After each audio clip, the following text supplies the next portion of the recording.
Salut les pirates, bon samedi, j'espère que vous allez bien. Merci pour le live du vendredi 19h de hier soir, on s'est régalé. On a parlé d'intelligence émotionnelle et c'est cette intelligence la plus nécessaire pour réussir dans ses objectifs, à côté du QI qui est faible, qui est pas faible, mais qui est fixe. Eh bien, l'intelligence émotionnelle, c'est une intelligence que vous allez pouvoir améliorer tout au long de votre vie et cette formation va vous permettre de le faire également. Vous allez vous régaler, vous avez les formations, les 110 formations en commentaire là sous ces vidéos,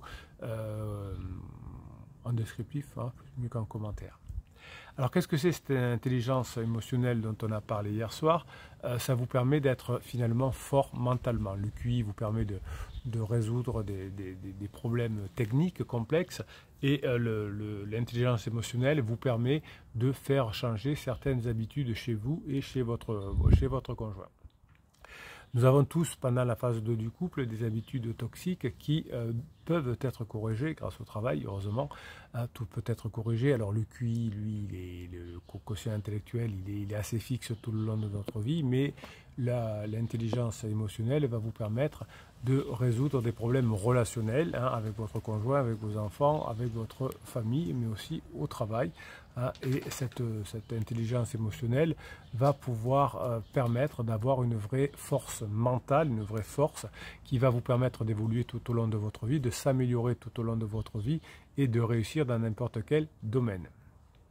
Donc cette intelligence émotionnelle, c'est quelque chose qui est très important pour beaucoup de choses de la vie, pour déjà apprendre à ne pas se laisser dévorer par les problèmes. Quand on fait une erreur par le QI, eh bien l'intelligence émotionnelle vous permet de ne pas faire deux fois les mêmes erreurs. Si vous êtes allé taquiner votre conjoint au moment où votre conjoint est en down, eh ben c'est une erreur. L'intelligence émotionnelle fera que vous ne la ferez pas deux fois, ou l'intelligence émotionnelle fera que vous comprendrez que ça ne sert à rien de négocier par SMS, de parler par SMS, et donc vous allez arrêter de le faire. L'intelligence émotionnelle va vous permettre de vous rendre compte du danger à la fois de la lettre magique, du film Je te suis, comment on appelle ça, du silence radio, hein. Tout ce qui finalement montre qu'on n'est pas mûr, qu'on n'est pas mature psychologiquement et émotionnellement. Sans le vouloir, pendant toute votre phase de 2, vous avez fait des actions, des comportements qui ont détruit votre couple sans vous en rendre compte évidemment, puisque vous n'avez pas fait exprès, puisque vous étiez dans dans la dissentation et dans la sécurisation de votre couple et vous en avez oublié la force émotionnelle. La bonne nouvelle, c'est que ces mauvaises habitudes que vous avez mises en place dans la phase 2 de votre couple vont pouvoir s'estomper et vous allez pouvoir les remplacer grâce à cette formation, notamment par des bonnes relations qui vont vous permettre d'améliorer les possibilités de revenir ensemble, mais aussi de vous épanouir au travail, d'avoir des meilleurs résultats au travail, d'avoir plus de clients, des augmentations de salaire, etc. Tout ce qui touche à l'intelligence émotionnelle est potentiellement améliorable et ça fait du bien puisque c'est souvent en raison d'une déficience en intelligence émotionnelle que l'on s'est éloigné de son conjoint. Donc, à partir d'aujourd'hui et grâce à la formation, vous allez mettre en place des habitudes saines, des habitudes utiles et vous allez apprendre à identifier les anciennes habitudes négatives liées à des mauvaises émotions qui vous ont bouffé la vie et aujourd'hui, grâce à l'intelligence émotionnelle, vous allez améliorer et profiter davantage de votre vie. Les déficits en intelligence émotionnelle ont fait que vous aviez des mauvaises habitudes toxiques. L'une de ces habitudes toxiques qui ont abîmé votre intelligence émotionnelle, c'est par exemple le récit négatif sur vous-même. Vous répétez ce que vous a dit votre conjoint qui vous a dit par exemple « je t'aime plus, tu m'as fait beaucoup souffrir, en gros t'es nul ». Chacun est souvent son pire juge et critique. Alors votre conjoint en crise va vous critiquer beaucoup la plupart du temps et cela va va abîmer votre confiance en vous. Alors de temps en temps, effectivement, on peut se remettre en question avec modération, ça fait toujours du bien, mais quelqu'un qui ne sait pas reconnaître ses points positifs ne pourra pas effectivement aller bien loin, comme quelqu'un qui ne pourrait pas d'ailleurs reconnaître qu'il a besoin d'apprendre des choses, qu'il a besoin de se former, etc. Il n'y a pas une personne au monde qui a réussi qui ne passe son jour à apprendre quelque chose, hein. Que ce soit les grands de ce monde au niveau politique, sportif, apprennent chaque jour quelque chose pour s'améliorer. Ils sont surtout en compétition avec eux-mêmes. Comment je peux être mieux que hier, hein, et l'intelligence émotionnelle permet de s'améliorer chaque jour davantage.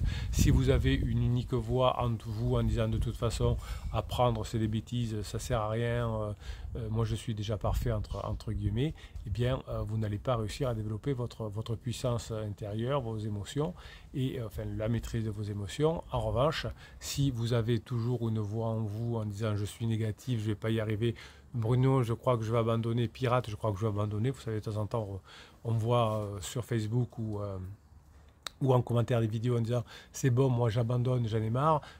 Cet excès de négativité va entraîner finalement ce manque de motivation, ce manque de confiance en soi. Et lorsque votre conjoint aura terminé sa crise, lorsqu'il aura terminé ses reflux, vous ne serez plus là, lui sera prêt à revenir, mais vous ne serez plus là parce que vous aurez abandonné. Si vous vous laissez écraser par le poids des problèmes de votre conjoint, si vous n'arrivez pas à travailler suffisamment, eh bien vous ne pourrez pas vous accomplir, hein. On dit souvent que la crise de son conjoint, une crise de couple ou n'importe quelle crise d'ailleurs permet de s'améliorer et de devenir plus fort. L'intelligence émotionnelle va vous apprendre à avoir plus de patience. Vous avez une formation dédiée à la patience, puisque tout ce qui compte dans la vie demande de la patience. Les personnes qui réussissent demandent de la patience. Pourquoi? Parce que la plupart des êtres humains sont en mode survie, ont beaucoup d'énergie sur du court terme, mais peu d'énergie sur du long terme. Donc si vous avez des choses qui vont compter, c'est les personnes les plus patientes qui vont y arriver. Pour gravir les sommets d'une structure, du pyramidal, d'une association, une entreprise, ce que vous voulez, eh bien il faudra de la patience. Vous aurez en face de vous au début plein de personnes qui vont être là en face à vous et qui vont avoir plein d'énergie, mais qui vont rapidement se lasser. C'est pareil pour la patience, qui est une compétence émotionnelle, on va dire. Les personnes qui arrivent à récupérer leur conjoint sont des personnes qui sont patientes. Il faut savoir donc pour récupérer son conjoint, renoncer à des choses qui sont de court terme pour gagner sur des choses qui sont de long terme. Il est important de savoir prendre le temps pour développer ce projet de revenir ensemble et surtout d'être la meilleure version de soi-même. Le succès prend du temps, le succès prend du temps à venir, le succès prend du temps pour mûrir et vous devez apprendre que les erreurs que vous faites, les erreurs que font votre conjoint ne doivent pas vous faire fuir, ne doivent pas vous faire abandonner, mais doivent vous donner la grinta, la force pour réussir. C'est ça ce que vous apprenez dans la formation sur l'intelligence émotionnelle. Donc si vous donnez à chaque idée, à chaque chose que vous entreprenez du temps et que vous n'abandonnez pas, toutes les options possibles vont pouvoir être étudiées, testées, et donc il y en a bien une qui va marcher avant la fin. Chaque fois qu'un pirate abandonne, eh bien ça fait toujours mal au cœur, car effectivement on sait que si on tient jusqu'à la fin de la crise, la plupart du temps on revient ensemble, puisque c'est celui qui a le plus de patience qui va finir par gagner. L'idée, c'est, grâce à la formation, d'apprendre à assumer ses responsabilités et ses erreurs de comportement. On a fait plein tous d'erreurs de comportement pendant la phase 2 du couple, pendant la phase de dissentation. Et on peut continuer à faire des erreurs en ayant l'idée d'abandonner. Hein. Et bien sûr qu'on finit par le regretter ensuite. Alors au bout de 5 ans, on a un mécanisme qui fait que quelle que soit sa décision, on finit par ne pas la regretter parce que sinon on deviendrait fou. Hein. Et les personnes disent non, mais moi j'ai divorcé, et je suis très content d'avoir divorcé. En fait, ils n'avaient pas le choix et on est obligé de faire comme dans la fable de La Fontaine, le raisin et le renard. Le raisin voudrait manger les renards voudraient manger des raisins. Il essaie de les attraper, mais ils sont sur une treille trop haute. Et il dit au bout d'un moment, après avoir un petit peu essayé, mais pas beaucoup, ces raisins sont trop verts et bons pour les goujats. Je vous avais fait une vidéo là-dessus. Donc c'est ce qui font les les pirates qui abandonnent et qui disent putain, j'ai bien fait d'abandonner. Hein. Non, évidemment, hein, vos enfants, notamment si vous êtes des enfants, seront très contents si vous n'abandonnez pas, si vous êtes un vrai pirate et si vous avez le bon goût de vous former notamment sur l'intelligence émotionnelle. Là, vos enfants vous en seront comment dirais-je, reconnaissants. Votre portefeuille aussi, parce que divorcer, c'est 20 000 euros pour la première année, 10 000 euros les années suivantes. Donc, si vous investissez un petit peu sur vous, hein, c'est pas ce que coûtent les 4 ou 5 formations que vous allez acheter qui vont vous ruiner. En revanche, j'en rigole, mais c'est pas évident. J'en rigole parce que je vous raconte cette anecdote d'un pirate à qui, en coaching, je disais que la première année, ça coûtait 20 000 euros un divorce. Il me dit, bon, non, vous êtes loin de la réalité. Pour moi, ça aurait été en tout cas beaucoup plus, puisque ce pirate aussi est revenu ensemble, que ce soit, vous avez suffisamment de commentaires là, de témoignages en commentaire sous les vidéos, dans le groupe Facebook ou dans les vidéos, pour voir que le retour du conjoint n'est pas une question de sexe, hein, c'est pas les hommes qui reviennent ou les femmes qui reviennent, ça dépend de comment le conjoint qui n'est pas en crise a développé son intelligence émotionnelle.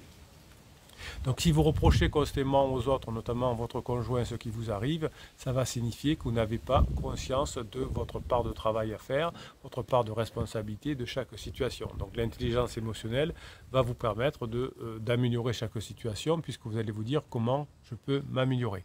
Si vous ne savez pas ce que vous avez fait de mal, si vous ne savez pas comment vous pouvez améliorer les choses, si vous ne savez pas comment vous pouvez changer les choses, eh bien ça ne servira à rien, évidemment, de revenir en couple. Vous construirez peut-être un autre couple, mais votre manque de maturité, certainement, fera que le couple suivant finira aussi par exploser. L'intelligence émotionnelle va vous permettre de voir finalement que vous pouvez gagner en maturité, en humilité et d'assumer votre part, ce que ne fait pas évidemment la plupart des personnes en crise qui manquent de maturité, puisque on va essayer de revenir en arrière pour aller plus loin, c'est-à-dire que comme je m'approche de la vieillesse, je vais penser que si je reviens en arrière, ça va aller mieux. Non, évidemment, vous avez compris qu'on va être heureux si on accepte notre situation de maturité, et donc le conjoint qui va revenir en arrière, qui va aller voir des petits choux, qui va avoir un pansement de 15 ans de moins, etc., va souffrir et va s'épuiser à la fin. La personne en crise va manquer d'humilité, évidemment, et va avoir du mal à assumer sa part en disant finalement, si je suis malheureux, si je suis malheureuse, c'est à cause de toi. La plupart du temps, les personnes disent ça.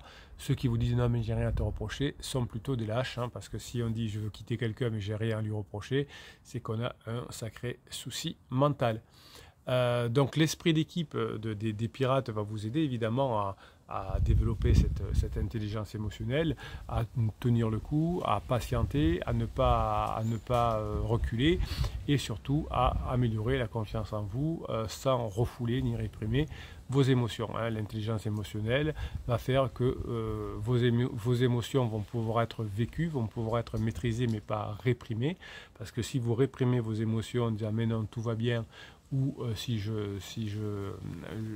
projette mes émotions sans les travailler sur mon conjoint, eh bien elles vont finir par exploser, s'accumuler et vous faire craquer. C'est pour ça que votre conjoint à la fin craque et est épuisé, puisque à force de réprimer ses émotions, c'est-à-dire qu'au lieu de travailler sur lui, sur elle, elle va projeter sur vous, elle va finir par, à la fin de la crise existentielle, être épuisée.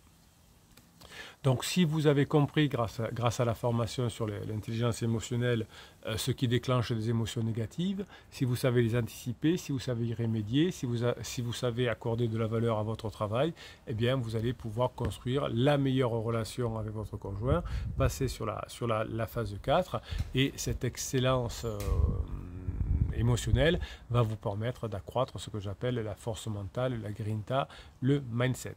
Donc il est important de survivre à son cerveau en mode survie, c'est-à-dire d'aller en mode complexe, en mode de croissance, sans écouter forcément l'opinion des autres, mais en tout cas en se donnant des coups de pied aux fesses pour pouvoir avancer.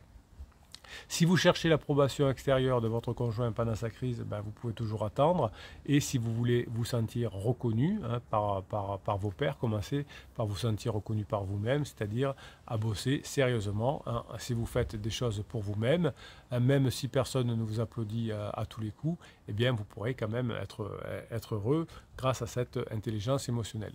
Donc la satisfaction de vous-même, votre motivation, va passer non pas par un encensement ou un retour de votre conjoint, mais par ce travail, cette force que vous aurez travaillé en vous.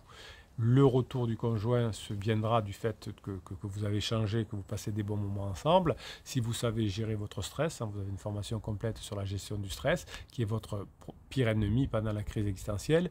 Le stress pendant la crise existentielle de votre conjoint va tuer votre motivation, va détruire votre bonheur et va vous affecter physiquement. Et bien, c'est ce qui arrive aussi à votre conjoint en crise, qui va se démotiver après avoir été gavé au début de la phase d'alarme comment dirais-je, de testostérone, entre guillemets. Oui, je sais ce que je veux, je suis là, je peux pas, je reculerai pas, je reviendrai jamais, etc.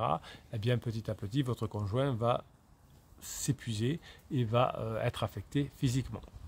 Donc les séances de neurohypnose que je vous fournis dans chacune des formations vont vous aider à maîtriser et à développer votre intelligence émotionnelle. Et si vous arrivez à pratiquer de la créativité, à rentrer dans le flow comme on en a parlé la semaine dernière, eh bien vous allez apprendre à vous déconnecter, à vous détendre, à contrôler votre stress, à contrôler votre anxiété. C'est ça aussi l'intelligence émotionnelle. Et le stress, l'anxiété ne vous contrôleront plus et vous pourrez contrôler le monde. Ça sert à tout ça, l'intelligence émotionnelle. On ne peut pas réussir à récupérer son conjoint sans intelligence émotionnelle. Cette intelligence émotionnelle qui va vous servir dans tous les domaines de votre vie, ou presque. Voilà, on se retrouve demain dimanche dans une autre vidéo demain matin à 7 h. En attendant, vous avez tous les matins sur Telegram la vidéo audio du capitaine qui vous donne un coup de boost. Vous avez toute la journée sur Telegram des données que je vous donne, des vidéos, des audios, puis ce que m'envoient les pirates, leurs retrouvailles, des petits textes, etc. Je vous les mets sur Telegram. Vous avez le lien pour aller sur le canal des pirates, le canal Bruno Marshall, en descriptif de cette vidéo sous le catalogue des formations. On discute ensemble ici, là, sous les commentaires des vidéos, et vous avez aussi le groupe Facebook qui vous permet de discuter entre vous, de faire part de ce que vous avez appris dans les formations, de vous encourager, de vous donner des coups de boost. Alors de temps en temps, vous avez un message négatif d'un bébé pirate qui s'auto-victimise en disant c'est vraiment trop injuste ce qui m'arrive, et vous avez les autres pirates et le capitaine bien sûr, qui est là pour vous donner un coup de boost et vous tirer les oreilles quand vous vous auto-victimisez. Et évidemment, une fois par jour sur le canal Telegram, je lis vos commentaires YouTube ou Facebook. Alors pas tous parce qu'il y en a trop évidemment, mais je prends les derniers commentaires sortis et je leur fais des réponses pour continuer à animer cette team, cette famille que je kiffe. Je vous kiffe parce que grâce à votre intelligence émotionnelle, vous changez le monde autour de vous. Et ça, c'est bon. S'il y avait plus de pirates comme vous qui travaillaient sur eux, qui changeaient, etc. Je ne veux pas dire que la team, la famille, c'est des pirates intelligents. Je n'aime pas ce mot-là.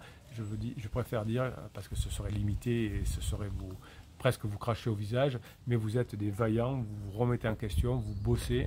Dire à quelqu'un, oui mais vous êtes intelligent, c'est comme quelqu'un qui dit, oui mais tu cours vite, mais si tu cours vite mais que tu t'entraînes jamais, tu vas te faire dépasser par tous les autres. Donc les pirates, vous n'êtes pas des pirates intelligents entre guillemets, vous êtes des pirates bosseurs, vaillants, et c'est pour ça que vous réussissez.